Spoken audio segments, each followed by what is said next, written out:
ദൈവത്തിൻ്റെ അതിപരിശുദ്ധ നാമം മഹത്വപ്പെടുമാറാകട്ടെ. നമ്മളിന്ന് വായിക്കുന്നത് വിശുദ്ധ ലൂക്കോസിൻ്റെ സുവിശേഷം 9-ാം അധ്യായം 33-ാം തിരുവചനം. അവർ പിരിഞ്ഞു പോകുമ്പോൾ പത്രോസ് യേശുവിനോട് പറഞ്ഞു, ഗുരു, നാം ഇവിടെ ആയിരിക്കുന്നത് നല്ലതാണ്. ഞങ്ങൾ 3 കൂടാരങ്ങൾ ഉണ്ടാക്കാം. ഒന്ന് നിനക്ക്, ഒന്ന് മോശയ്ക്ക്, ഒന്ന് ഏലിയായ്ക്ക്. താൻ എന്താണ് പറയുന്നതെന്ന് അവന് തന്നെ നിശ്ചയമില്ലായിരുന്നു. പരിശുദ്ധ തൃത്വൈക ദൈവത്തിന് സ്തുതി. ഭൂമിയിലേക്ക് എഴുന്നള്ളി വന്ന ദൈവപുത്രൻ സ്വർഗീയ മഹത്വത്തിൽ മോശയുടെയും ഏലിയാവിൻ്റെയും സാന്നിധ്യത്തിൽ നിൽക്കുന്ന കാഴ്ചയിൽ നിന്ന് മോശയും ഏലിയാവും പിരിഞ്ഞു പോകുന്നത് കണ്ട് താൻ കൂട്ടിക്കൊണ്ടുവന്ന 3 ശിഷ്യരിലെ പ്രധാനിയായ പത്രോസ് ലീഹ ഒരാഗ്രഹം പ്രകടിപ്പിക്കുകയാണ്. ഞങ്ങൾ നിങ്ങൾക്ക് 3 പേർക്കുമായി 3 കൂടാരങ്ങൾ ഉണ്ടാക്കാം. നിങ്ങളതിൽ എപ്പോഴും ഇവിടെ ഉണ്ടായിരിക്കുന്നതും ഞങ്ങൾ നിങ്ങളോടൊത്ത് ഇവിടെ എപ്പോഴും ആയിരിക്കുന്നതും നല്ലത്. ഞങ്ങളുടെ ആഗ്രഹം സാധിച്ചു തരുമോ എന്ന് ഒരു കുഞ്ഞിൻ്റെ മനസ്സോടെയുള്ള പത്രോസിൻ്റെ ചോദ്യം.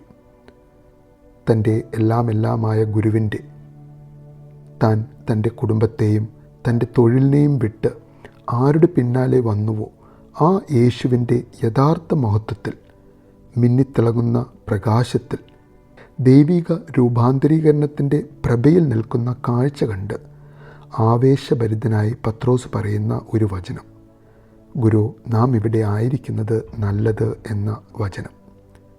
ദൈവത്തിൻ്റെ സാന്നിധ്യം അനുഭവിക്കുമ്പോൾ നാം ഓരോരുത്തർക്കും മനസ്സിൽ വരാവുന്ന ആഗ്രഹം, ഒരു വിശ്വാസിയുടെ ഹൃദയത്തിൽ ആഴത്തിൽ അനുഭവിക്കുന്ന ശാന്തി, സമാധാനം, ആ വിശ്വാസിയെ ആ ഒരു അനുഭവത്തിൽ എന്നും നിലനിർത്തണം എന്ന് ആഗ്രഹിക്കുന്ന ദൈവിക മഹത്വം അനുഭവിക്കുന്ന സന്ദർഭങ്ങൾ. എന്നാൽ ഈ ലോക ജീവിതത്തിൽ പല സന്ദർഭങ്ങളിലും ആ ദൈവികാനുഭൂതിയിൽ നിന്നും മാറി ജീവിതത്തിൻ്റെ പല ഘട്ടങ്ങളിലും പലവിധ ജീവിത സങ്കീർണതകളിലൂടെ പ്രശ്നങ്ങളിലൂടെയും പ്രയാസങ്ങളിലൂടെയും കടന്നു പോകുന്നവർക്ക് ഒരു വിശ്വാസി അനുഭവിക്കുന്ന ദൈവിക സമാധാനം പകർന്നു കൊടുക്കുവാൻ നാം ഓരോരുത്തരോടും ആഹ്വാനം ചെയ്യുന്ന ദൈവം. ദർശനത്തിൽ തന്നെ തങ്ങാതെ പത്രോസ് നിർമ്മിക്കാൻ ആഗ്രഹിച്ച കൂടാരത്തിൽ താമസിക്കാതെ യേശു ഇറങ്ങുകയാണ് ആ മലയിൽ നിന്ന്. തൻ്റെ ക്രൂശിലേക്കുള്ള വഴിയുടെ ആദ്യ ചുവടുവെപ്പുകൾ.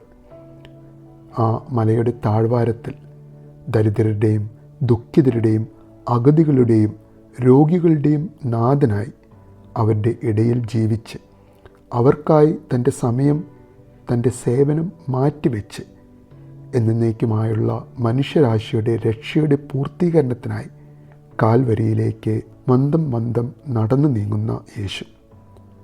ആ യേശു നമ്മിൽ നിന്നും ആഗ്രഹിക്കുന്നുണ്ടാകാം ദൈവത്തിൻ്റെ രക്ഷാകര പദ്ധതിയുടെ ദർശനം ലഭിച്ച, ദൈവിക സ്നേഹം, ദൈവിക ചൈതന്യം അനുഭവിച്ച നാം ഓരോരുത്തരും ആ അനുഭവത്തിൽ കുടുങ്ങിക്കിടക്കാതെ നമ്മുടെ ചുറ്റുപാടുകളിലേക്ക് ഇറങ്ങിച്ചെന്ന് ദുഃഖിതരായവരെയും അഗതികളെയും രോഗികളെയും സ്നേഹിച്ച കർത്താവിനെ പോലെ അവരെ സ്നേഹിക്കുവാനും അവരെ ശുശ്രൂഷിക്കുവാനും അവരെ ശുശ്രൂഷിക്കുന്നവരെ കരുതുവാനും അവർക്കൊരു കൈത്താങ്ങാകുവാനും നമുക്ക് ഓരോരുത്തർക്കും സാധിക്കട്ടെ എന്ന് ആഗ്രഹിക്കുന്നു, പ്രാർത്ഥിക്കുന്നു. നല്ലൊരു ദിവസം നേരുന്നു.